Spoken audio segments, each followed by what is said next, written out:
সারা দেশব্যাপী আসলে একটা লকডাউনের একটা শঙ্কা তৈরি করা হয়েছে। সেই আতঙ্কের মধ্যেই আমরা কিন্তু দেখলাম কিছুক্ষণ আগে যে সংবাদটি আমরা পেয়েছি যে রাজধানীতে এই হাইকোর্টের পাশে যে ঈদগাহ মাঠ রয়েছে সেখান থেকেই কিন্তু মূলত মরদেহ উদ্ধার করা হয়েছে। চালের যে ড্রাম রয়েছে সেখান থেকে মরদেহ উদ্ধার করা হয়েছে।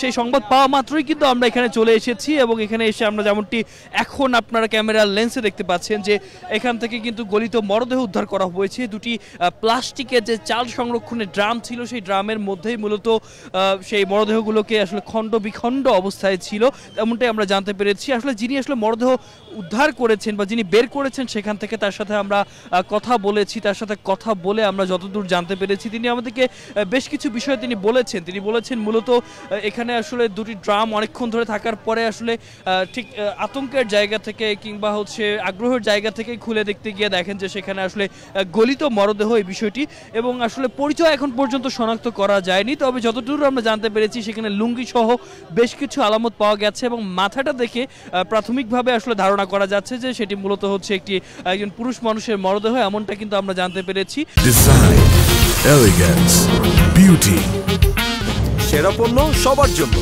জেভিকো।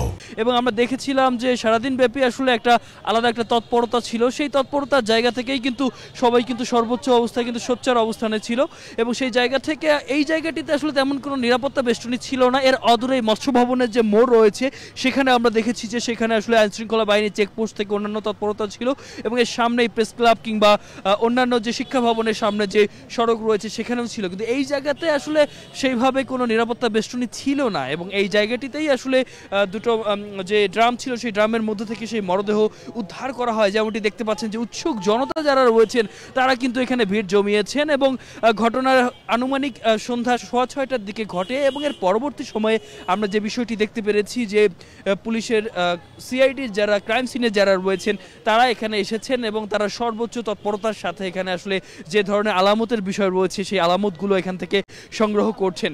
ঘটনার কিছুক্ষণ পরে আমরা দেখেছি যে লালবাগ জোনের ডিসি মাসুদ রানা তিনি এখানে এসেছেন, তার সাথে আমরা কথা বলেছি। তিনি গণমাধ্যমকে জানিয়েছেন যে সর্বোচ্চ তৎপরতার সাথেই আসলে পুরো বিষয়টি তারা খতিয়ে দেখছেন আসলে মরদেহ শনাক্তকরণের ক্ষেত্রে কোন ধরনের বিষয়াদি রয়েছে বা কোন ধরনের বিষয়াদি আসলে এখানে রয়েছে। প্রত্যেকটা আলামত এবং আশেপাশে যে সিসিটিভি ফুটেজ রয়েছে সেগুলো দেখে যত দ্রুত সম্ভব আসলে এই মরদেহের পরিচয় জানা এবং একই সাথে কারা এর সাথে সম্পৃক্ত রয়েছে, নেপথ্যের ঘটনা কি, প্রত্যেকটা বিষয় কিন্তু তারা আসলে উদ্ঘাটনের জন্য আশ্বাস দিয়েছেন।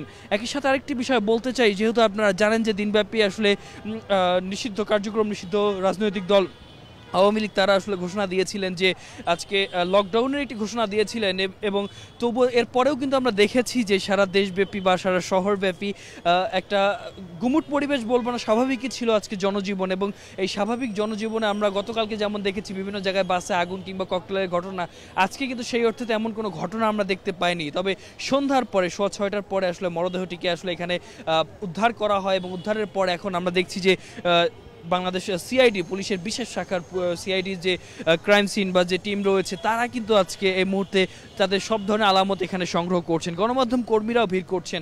আমরা কথা বলার চেষ্টা করেছিলাম প্রাথমিকভাবে যে তদন্ত কর্মকর্তারা এখানে এসেছেন, তারা বলছেন যে প্রাথমিকভাবে তারা ফিঙ্গারপ্রিন্ট সহ অন্যান্য যে বিষয়গুলি রয়েছে এবং ডিএনএ টেস্টের প্রয়োজন পড়বে কিনা সকল ধরনের বিষয় নিশ্চিত করে তারপরে কিন্তু তারা এখান থেকে মূলত আমাদেরকে তথ্য জানাতে পারবে যে নেপথ্যে কে ছিল বা কিভাবে এই ঘটনাটি ঘটেছে।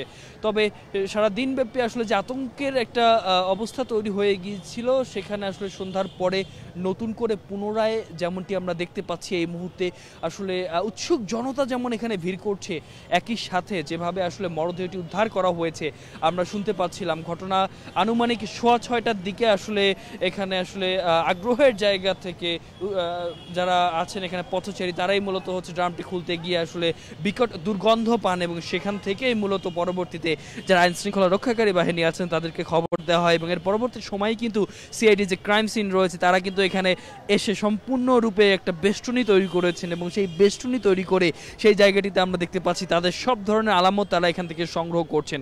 একটি তথ্য দিতে চাই, যেহেতু যে জায়গাটিতে ঘটনাটি ঘটেছে অদূরেই কিন্তু হাইকোর্ট রয়েছে, অদূরেই কিন্তু ঠিক দেয়ালের পাশেই কিন্তু রয়েছে জাতীয় ঈদগাহ মাঠ এবং এই জায়গাটিতে আমরা দেখি যে বিভিন্ন সময় আসলে যারা টোকাই শ্রেণী যারা রয়েছে, যারা আসলে পথে থাকে থাকে, পথ শিশু বা ছিন্নমূল মানুষ, তারা কিন্তু এই জায়গাটিতে রাতে ঘুমন, আমরা এমনটা জানতে পেরেছি বা বিভিন্ন সময় দেখেছি। বিভিন্ন সময় কিন্তু এখানে টুকটাক ছিনতাইয়ের ঘটনাও ঘটে, অর্থাৎ যারা বিচ্ছিন্নভাবে এই নগরে থাকে তারাই। কিন্তু এইভাবে একটা লাশ আসলে মানে পচন ধরেছে এমনটাও কিন্তু আমরা দেখেছি, যে লাশের যে পচনের পরে যে দুর্গন্ধ বের হয়, সেই দুর্গন্ধও কিন্তু আসলে আমাদের নাকের মধ্যে প্রবেশ করেছে। এবং আরেকটি তথ্য দিতে চাই, মূলত 2টি ড্রামের মধ্যে আসলে খণ্ড বিখণ্ড অবস্থায় কিন্তু মরদেহটি পাওয়া গেছে। এখানে একজনের মরদেহ নাকি দুজনের মরদেহ, সেই তথ্যটি আমরা পাইনি। তবে যে ব্যক্তি আসলে উদ্ধার করেছেন তিনি যে বিষয়টি জানিয়েছেন, মূলত একজনের মাথার কিছুটা অংশ তিনি আসলে দেখতে পেরেছেন, এই বিষয়টি কিন্তু আমরা জানতে পেরেছি। তবে পুলিশ এবং একই সাথে সিআইডির যে ক্রাইম সিনে যারা রয়েছেন তারা আসলে পর্যবেক্ষণ করছেন। পর্যবেক্ষণের পরে হয়তোবা আমরা বিস্তারিতভাবে তারা যখন জানাবেন তখন হয়তোবা আমরা অনেক তথ্য পাবো। তবে আপাতত পুরো জায়গাটিতে আসলে আইন শৃঙ্খলা রক্ষাকারী বাহিনী যারা রয়েছেন, কোনো ধরনের যেন যানজট তৈরি না হয়। অর্থাৎ যে সড়কটি আপনারা এই মুহূর্তে দেখতে পাচ্ছেন, এই সড়কটি কিন্তু শিক্ষা ভবন থেকে প্রেস ক্লাবের সামনের পথ দিয়ে সোজা মৎস্য ভবনের দিকে অভিমুখে গিয়েছে, এবং সেখান থেকেই কিন্তু একটি সড়ক কাকরাইল অভিমুখে এবং আরেকটি সড়ক কিন্তু এখান থেকে শাহবাগ অভিমুখে গিয়েছে।